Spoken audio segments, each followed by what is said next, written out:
Oh, Big D back with a NASCAR Daytona 500 preview on the podcast this week. Before I bring in Fantasy Bosco, please subscribe, like, and share the Spunky Spectrum Sports YouTube page where you can see all my content. Getting ready to start the Daytona 500 this weekend, so I can't wait for that. Also, check out the Big D podcast for all your audio listeners on Spotify and Apple. So, joining us to discuss NASCAR's Super Bowl, the Daytona 500, my friend Fantasy Bosco. Bosco, I can't believe it's Daytona 500 week. We were just talking Super Bowl last week, and now it's NASCAR's Super Bowl. Right? I mean, no rest for the wicked, man. We're going right from football to NASCAR, and you know how NASCAR rolls. They start off with a bang. Yeah, while all the other sports end their season with the biggest event, NASCAR started its season with the biggest event, the Daytona 500.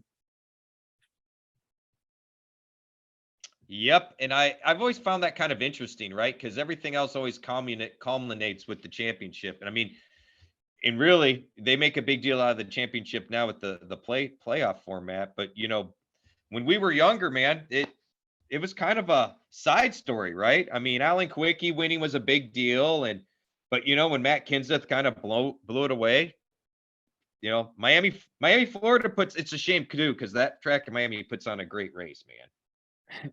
Definitely better than that whatever track hosts the championship race, but we'll leave it for another day. Yeah, I would say that's a whole nother rant, man. Hey, at least it's better than Texas. Yeah, facts. So, what are your favorite Daytona 500 memories? Oh, wow.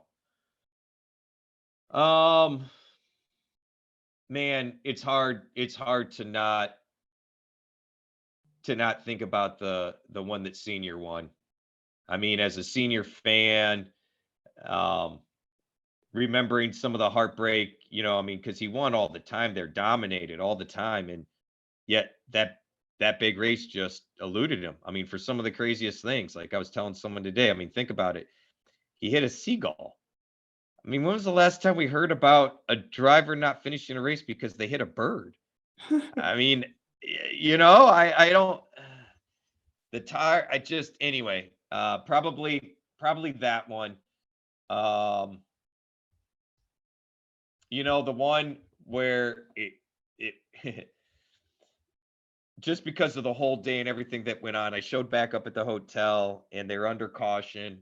And I go upstairs to my room and Juan Pablo runs into the jet dryer, right? and then when we go back to racing, correct me if I'm wrong here, when we go back to racing, we have another caution right as the yellow comes out, and it's a whole debate over whether or not Mark Martin won or not. Wasn't that the same race? No, I think Martin's race where he was second was 2007. Okay, so that was 2012 when it was the primetime Daytona 500. That's right. My bad.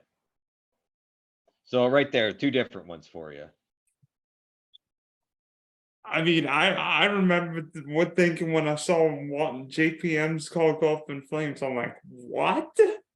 He just hit the truck. He just hit the pace truck. What just happened? He just hit the pace truck. I'm like, that's not good.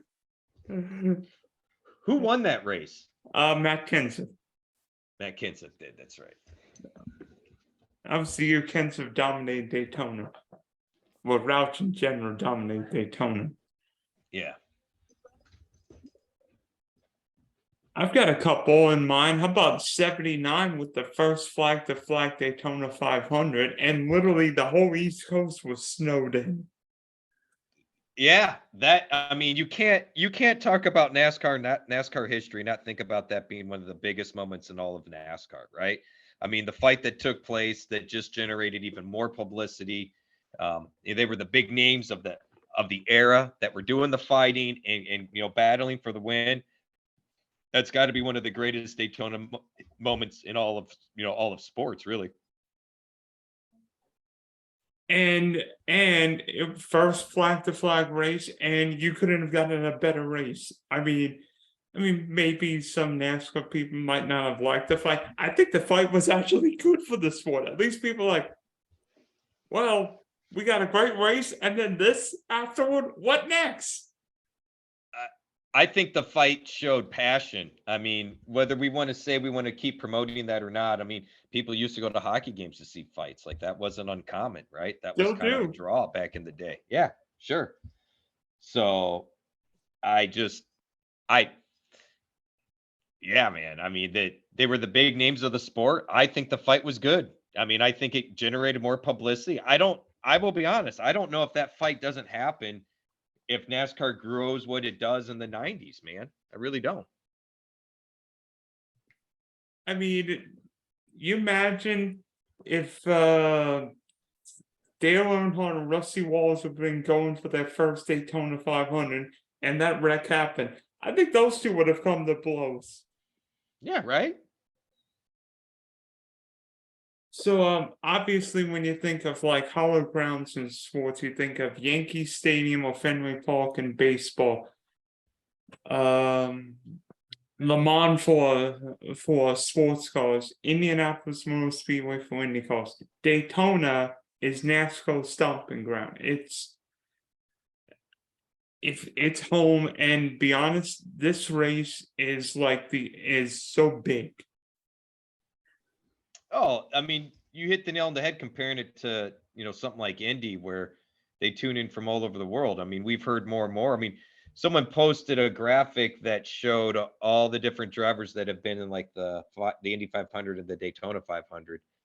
And, you know, some of the names on there are really, really impressive names in all of motorsports history, right? I mean, the Dario Franchittis, the Al Unser Juniors, Mario Andretti's, AJ Foyt's, and then you got guys like AJ Allmendinger, who is making a name for himself again in the Cup Series. At least I think he's going to make a bit of a name for himself again in the Cup Series. He definitely did it at the Xfinity level, but I mean, it's world renowned, right? It's not just a middle South Florida thing anymore. I mean, how often do you have an X Games gold medalist racing a 7-time Cup champ? Hey, I mean, how cool is that though, right? I mean, we got Jimmy coming out of retirement and we got Pastrana strapping the helmet back on. I'm a Pastrana fan in and of itself. And, some people were talking about, how crazy and, happy and excited he is. I'm like, that's him. That's him all the time. Like, that's what you get with Travis Pastrana. So I'm glad to see it. I think that energy is great for the garage personally. Hey, you imagine.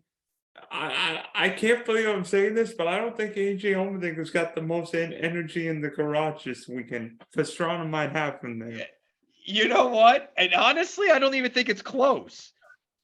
To be fair, I mean, if AJ's normally what we would consider a 1 or an A or something, then Travis is like what? Quad A, -50. I mean, he takes it to a whole nother level, man.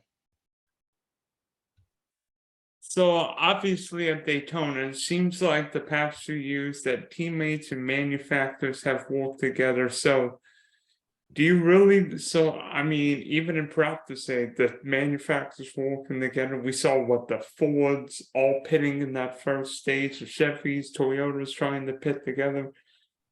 Do you think that having a good teammate / manufacturer teammate will determine who wins the race?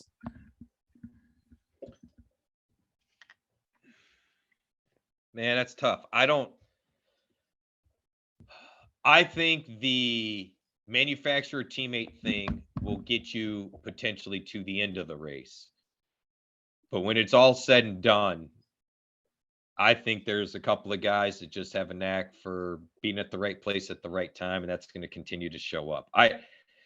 I think all the manufacturer stuff works well early on, but when it times to, get going and you're picking high or low, you do the best to find a teammate and a partner, but push comes to shove, you're going with the lane that's taking the energy. You know what I mean? I mean, it was one thing to see Blaney not bail on Joey in the duels and follow Bell.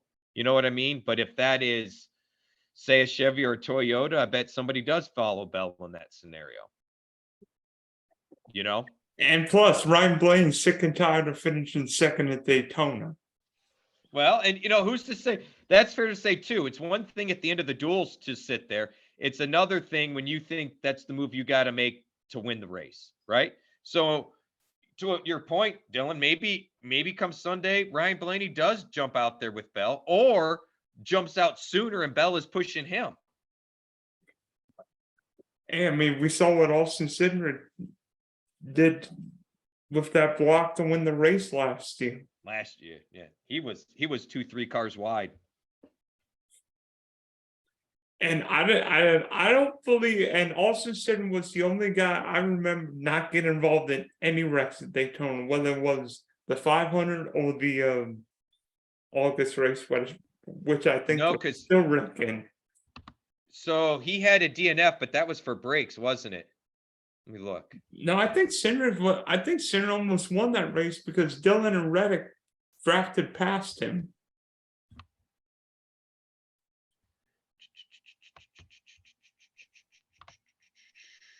Because I was looking at that and he had, because you're actually touching on one of my trivia question for you, at least in that ballpark, not the driver.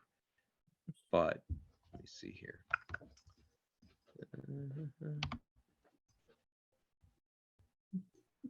Yeah, he crashed out in. So he's had 3 races at Daytona, but that was the year he was a part-time driver. That was January of 2021. So that would have been. I think that was the wreck where Logano and Keselowski took out each other. Probably was because it was on lap 199 and 200. Yeah, that would be taking out each other on the last lap. Yep. Okay, so when it comes to Daytona, there are obviously drivers who can get it done at the high banks, and unfortunately some who aren't quite as successful. So at Daytona and Talladega, what drivers do you think perform the best at Daytona? Denny Hamlin's right there. Jimmy Johnson has. I don't know how much I've really considered that, considering he's part-time, but he looked decent in the duels, at least comfortable and not foolish. There was 2 drivers when I was looking over stats and everything that I thought ran really well here, and they have. Kyle Busch has the number 2 driver rating at Daytona. What? But yes, I can pull it up for you if you want. But he's wrecked out of quite a few races. In fact, interestingly enough, Kyle's run fewer races than Kevin Harvick, but has more DNFs than Kevin Harvick. Granted, Kevin Harvick has 10 DNFs in 43 races, and Kyle Busch, I believe, is 11 and 30. It's either 35 or 38 races. I'll have to look here. But yeah, that shocked me. Well, I mean, can I ask you the trivia question I had in mind? Go ahead. All right. Who of all drivers, active drivers, including all of them in this race this weekend, has the worst crash percentage at this track? Kyle Lawson.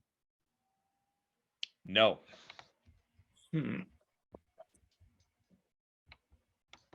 Surprised not Kyle Lawson because he's got one top 10 at Daytona.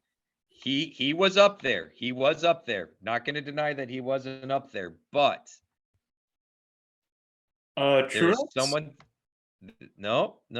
There's someone that's worse. Here, I will give you Kyle Larson's percentage here so we can fact check me. But I'm not going to lie, it shocked me. Like, I was like, I figured it wasn't great, but I didn't think it would be that bad. Let me see. Where's Kyle Busch right now? So Kyle Busch has 11 DNFs in 35 races. Kevin Harvick, like I said, 10 and 43. Kyle Larson, they don't really have them in here in any particular order. Because I thought the same thing. Now, keep in mind, this is just at this track in Cup Series. So, like, I thought about Kyle Larson. I know has had bad luck in Xfinity. Kyle's got 8 DNFs and 17 Daytona races. Yep. And that doesn't even include the Xfinity flip a few years ago. And Brad Keselowski has 13 and 27. What? Yes. Told you. You didn't see that coming. I told you. I didn't either, man. I can't believe that, because Keselowski would be one of my guys who would do well at Daytona and Talladega, but all his wins are at Talladega, none at Daytona. Correct. He's been solid enough. Like, I can pull up the driver ratings again. Let me see if I can find those. His driver rating wasn't terrible. Kyle finished, had more DNFs than I thought, given his driver rating and whatnot. But yeah, when I saw Brad Keselowski's number, I could not believe it, man. So Kyle Larson has crashed out of 47%. Brad Keselowski has crashed out of 48%. Oh, and I've got a trivia question for you. All right, lay it on me.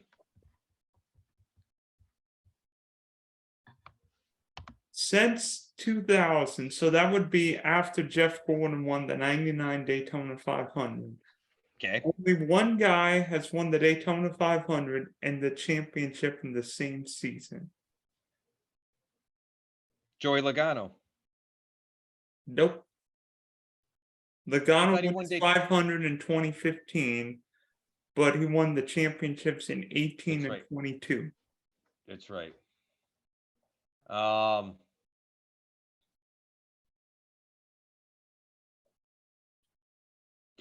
Wasn't him. Trying to think of the last couple champions, and it can't be Truex. Kevin Harvick?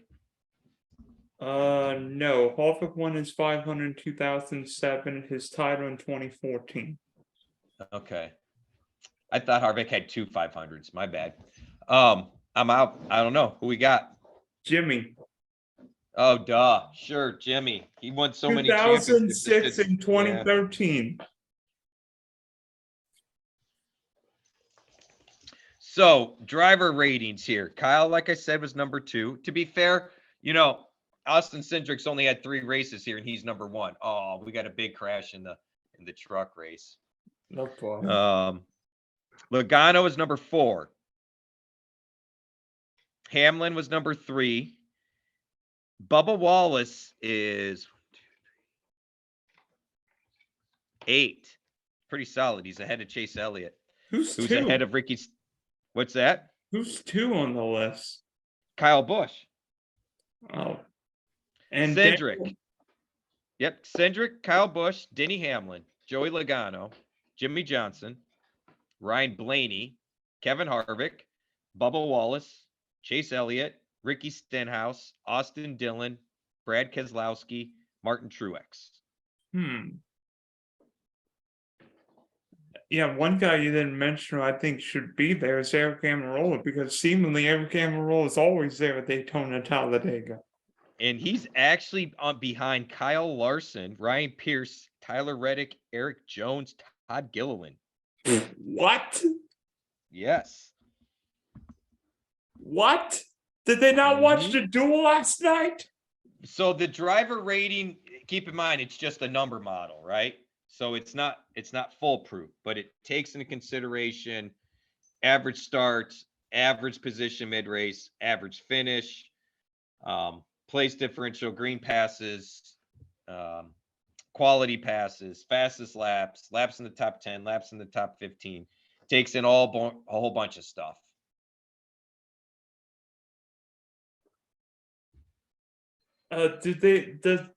Does the driver rating count when the leader is wrecked on the last lap of the Daytona 500?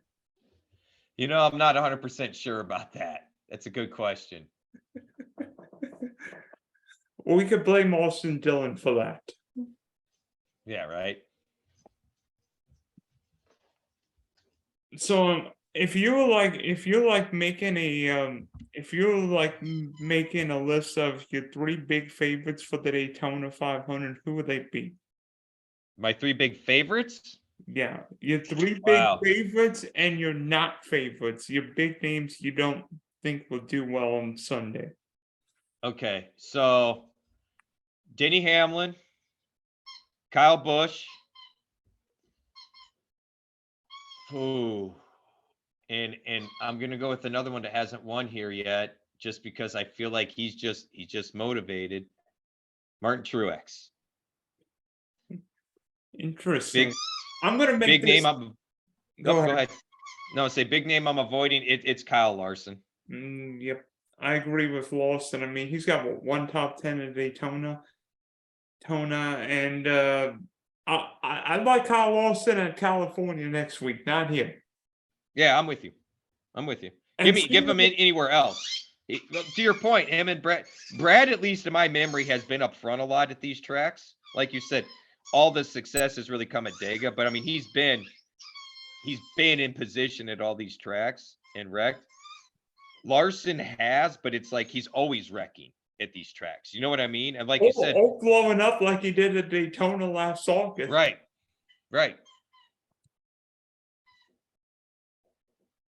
I'm gonna make it easy. The 3 guys I like are 10, 11, and 12. No, okay. Amarola, Denny, and Blaine. I can dig it. Because Amarola looked great in the duels last time. We know Denny's crafty at Daytona Talladega, and Ryan Blaney's the runner-up in 2 of the last 3 race Daytona 500s.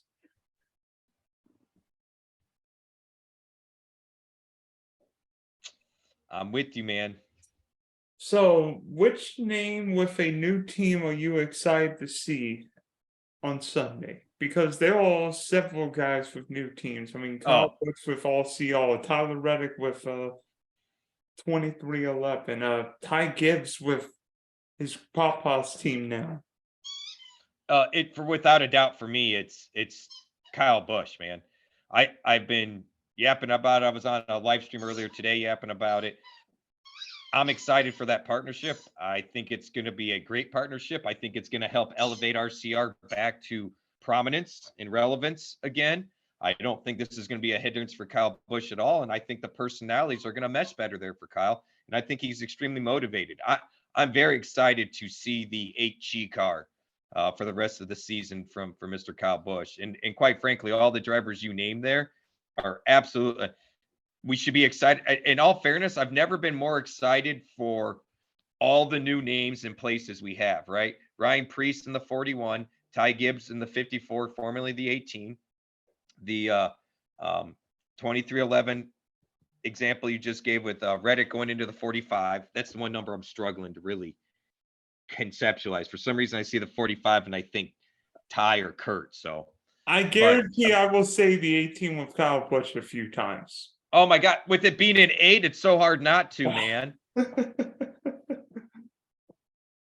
Not quite junior with the 88, but it's in the same. You know what? Think about that.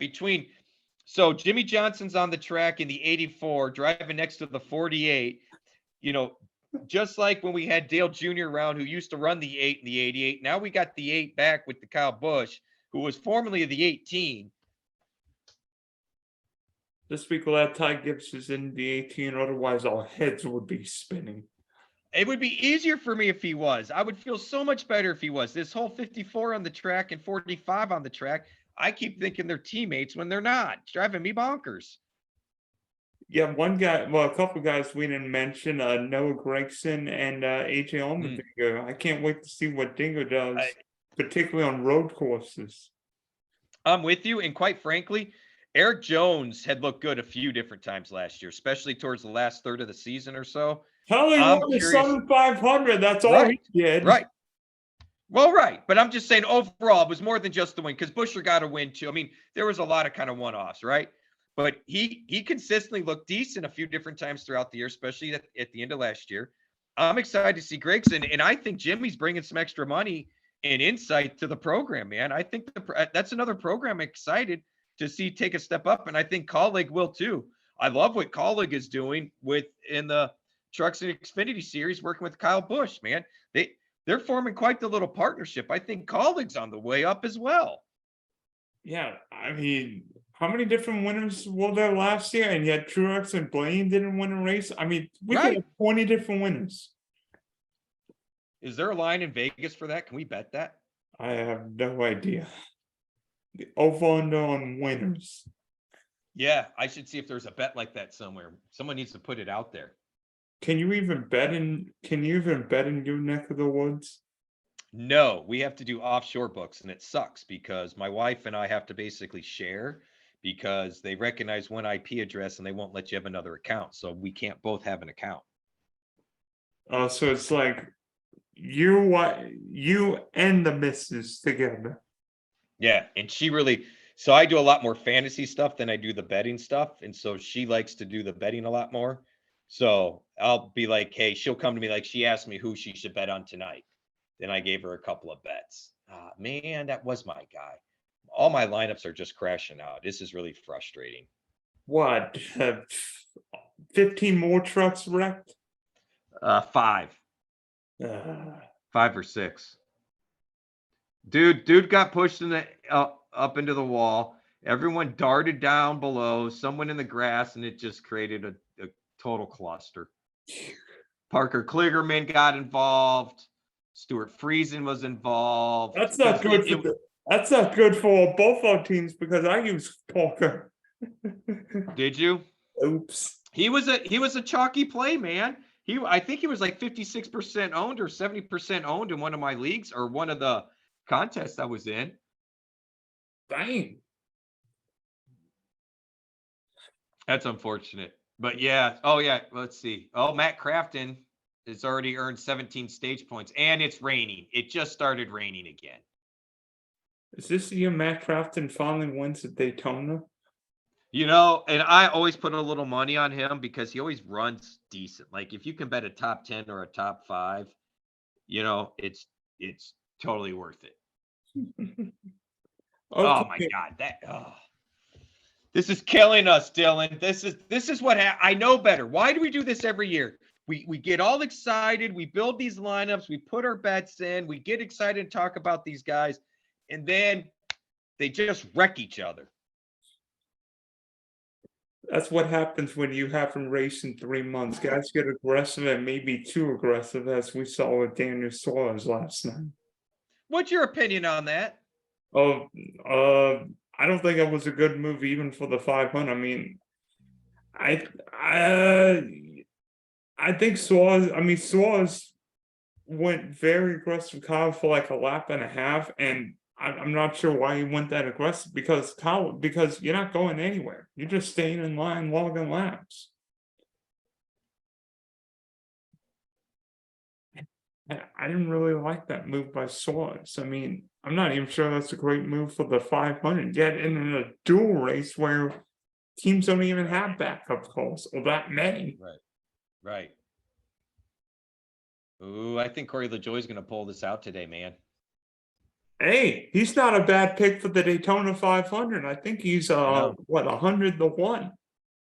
I know. It might be a good fantasy guy because you're not going to use Corey LaJoie at any other track outside Daytona, Talladega, maybe Atlanta.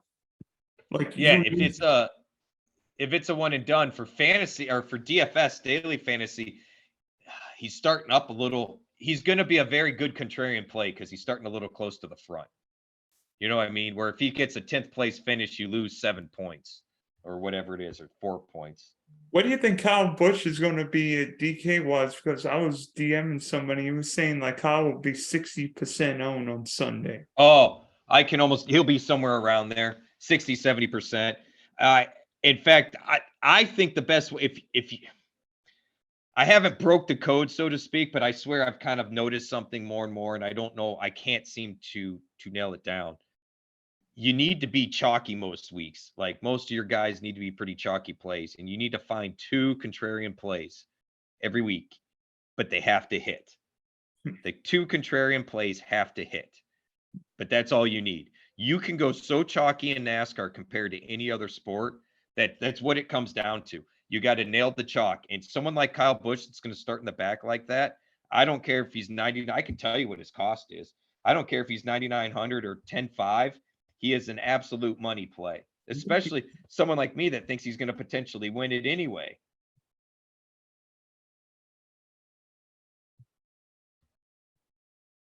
Let's see. Where am I looking? I didn't even build a lineup yet. Did you put lineups in already? I picked some contests. I made some lineups, but I didn't make my main lineup yet. Kyle Busch is only 9,600, man. 9,600 started 36. I'll take the shot. Sign me I'll up. take the shot. So ultimately, who do you think will be lifting the Harley J. Trophy on Sunday? Bubba Wallace is 9,400, $200 less than Kyle. And starting up, and we know what Bubba can do at Daytona Talladega. Hey, starting 15th, I dig it, but it's a little rich for my blood, man. I'd rather take Jimmy Johnson starting 39th for like $7,700. I don't think salaries matter this weekend. I agree with you. 100% agree with you. So ultimately, who do you think is going to win the Daytona 500? I think it's Kyle Busch, man. I really do. I mean, he's due. I heard like Kyle Busch is like the driver who's led the most laps without a Daytona 500 win, which Right. is just crazy. Right. Well, you heard what happened on the radio after the wreck, right? He was not happy. Well, first he came over the radio and said that was a Daytona 500 winning car. And he was very upset. Then Richard Childress came over the radio and said something to the effect of, don't worry about it, or we got this, but ended it with, we're going to go win this Daytona 500, this fucking Daytona 500. So RC's already called his shot. Hey, you know what? My guys finished second 2 of the last 3 races. And instead of being at Bubba Wallace's wedding party, I think Ryan Blaney will finally be married to a Daytona 500 win. That's fair. I can dig. I mean, we know those Fords, particularly the Penske cars, have been fast at Daytona. It seems like one of them's always in contention, and if Ryan Blaney avoids the big wreck, which it's coming, it's not a question of if, it's a question when and how many, but I think Ryan Blaney wins. I tell you what, I can dig it, man. I can dig Ryan Blaney. He's due. He's usually right up there at the front. There's no denying that. All right, so thanks for hopping on, Bosco. We wish you well, and hopefully this Daytona 500 is one for the record books and not for the bad ones. Hopefully, I hope so. Man, this pricing is weird.